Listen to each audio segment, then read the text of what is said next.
মাঝরাত, চারিদিকে নিস্তব্ধতা। হঠাৎ একটা ঠান্ডা হাওয়া গায়ে এসে লাগলো, কিন্তু তুমি একা নয়, কেউ যেন তোমার পিছনে দাঁড়িয়ে। তুমি পিছন ফিরলে কেউ নেই, কিন্তু সেই উপস্থিতি এখনো অনুভব করছো। এটা কি একটা আত্মা নাকি প্রেত? গরুর পুরাণ বলে মৃত্যুর পর সব আত্মা স্বর্গ বা নরকে যায় না, কিছু আত্মা আটকে থেকে যায় এক অজানা ভয়ঙ্কর রহস্যে। তার নাম প্রেতলোক। আজ আমরা খুলব এই প্রেতলোকের রহস্য। তৈরি তো? তাহলে চলুন শুরু করা যাক আজকের এই ভিডিও। গরুর পুরাণ হিন্দু ধর্মের 18টি মহাপুরাণের একটি। এই পুরাণে ভগবান বিষ্ণু তার বাহন গরুরকে বলেছেন জীবন, মৃত্যু আর মৃত্যুর পরের জগতের গোপন রহস্য। এর মধ্যে সবচেয়ে ভয়ঙ্কর অধ্যায় হলো প্রেতলোক। কিন্তু প্রেতলোক কি? এটা কোনো স্থান নয় যেখানে তুমি হেঁটে চলে যেতে পারবে। এটা একটা অদৃশ্য জগৎ, যেখানে আটকে থাকে সেই সব আত্মা যারা তাদের কর্মফলের শাস্তি ভোগ করে। কিন্তু কেন এই আত্মারা আটকে যায়? কি এমন তারা পাপ করেছে যে তারা স্বর্গ বা নরকের দরজা তাদের জন্য বন্ধ হয়ে যায়? গরুর পুরাণ বলে প্রেতলোক এমন এক জায়গা যেখানে কোনো আলো নেই, শুধু রয়েছে শাস্তি। এখানে আত্মারা ক্ষুধায় তৃষ্ণায় কাতরায়। তাদের শরীর নেই, কিন্তু কষ্ট আছে। কল্পনা করো একটি আত্মা যার পেট ফুলে আছে, মুখ শুকিয়ে কাঠ, আর চোখ দিয়ে শুধু রক্ত ঝরছে।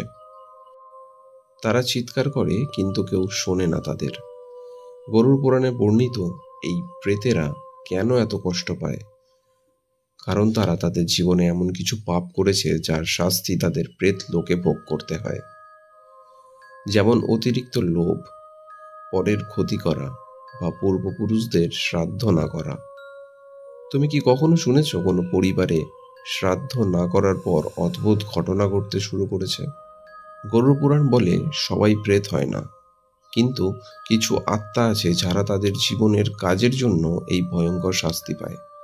প্রথমত, অপমৃত্যু। যারা নিজেদের হত্যা করে, দুর্ঘটনায় মারা যায় বা হত্যার শিকার হয়, তাদের আত্মাই প্রায় প্রেতলোকে আটকে যায়। কিন্তু কেন? কারণ তাদের জীবনের কাজ অসম্পূর্ণ থেকে যায়। দ্বিতীয়, পাপ। যারা জীবনে অন্যায় করেছে, পরের সম্পত্তি হাতিয়েছে, বা পূর্বপুরুষদের অবহেলা করেছে, তাদের আত্মা প্রেত হয়ে ভোগে। আর তৃতীয়, শ্রাদ্ধের অভাব। গরুর পুরাণ বলে শ্রাদ্ধ না করলে আত্মা মুক্তি পায় না। তারা তাদের চারপাশে ঘুরে বেড়ায়। হয়তো এখনো এই মুহূর্তে তোমার পাশেও কেউ হয়তো ঘুরে বেড়াচ্ছে। কিন্তু প্রশ্ন হলো, এই আত্মারা কি শুধুই ভোগে, নাকি তারা আমাদের জীবনে কোনো প্রভাবও ফেলে? চলো একটা সত্যি ঘটনা শুনি। উত্তরপ্রদেশের একটা ছোট্ট গ্রাম। এক পরিবার বছরের পর বছর শ্রাদ্ধ করেনি। হঠাৎ তাদের বাড়িতে অদ্ভুত ঘটনা শুরু হলো। রাতে দরজায় টোকা পড়তো, কিন্তু দরজা খুলে দেখতো কেউ থাকতো না। বাড়ির বড় ছেলে স্বপ্ন দেখতো এক বৃদ্ধ তার দিকে তাকিয়ে কাঁদছে। পরে পুরোহিত বললেন এটা তাদের পূর্বপুরুষের আত্মা, যিনি শ্রাদ্ধের অভাবে প্রেত হয়ে আটকে আছেন। পরিবারটি শ্রাদ্ধ করার পর সব ঠিক হয়ে গেল। এটা কি সত্যি নাকি কল্পনা? গরুর পুরাণ বলে প্রেতরা আমাদের সঙ্গে যোগাযোগ করতে পারে। তুমি কি কখনো এমন কিছু অনুভব করেছো? কমেন্ট বক্সে জানাও। তাহলে কি প্রেতরা চিরকাল আটকে থাকে? গরুর পুরাণ বলে না, মুক্তির পথ আছে। প্রথমত, শ্রাদ্ধ। পিতৃপক্ষে পূর্বপুরুষদের জন্য শ্রাদ্ধ করলে তাদের আত্মা মুক্তি পায়। দ্বিতীয়, মন্ত্র। গরুর পুরাণে কিছু বিশেষ মন্ত্রের কথা বলা হয়েছে, যেমন গায়ত্রী মন্ত্র বা বিষ্ণু মন্ত্র, যা প্রেতদের কষ্ট কমায়। আর তৃতীয়, দান। গরিবদের খাদ্য বা বস্ত্র দান করলে আত্মার পাপ কমে। কিন্তু সাবধান, যদি শ্রাদ্ধ ঠিকঠাক না করা হয়, তাহলে প্রেতরা আবার ফিরে আসতে পারে। তুমি কি তোমাদের পরিবারের শ্রাদ্ধ হতে দেখেছো, নাকি এই রহস্য তোমার কাছেও নতুন?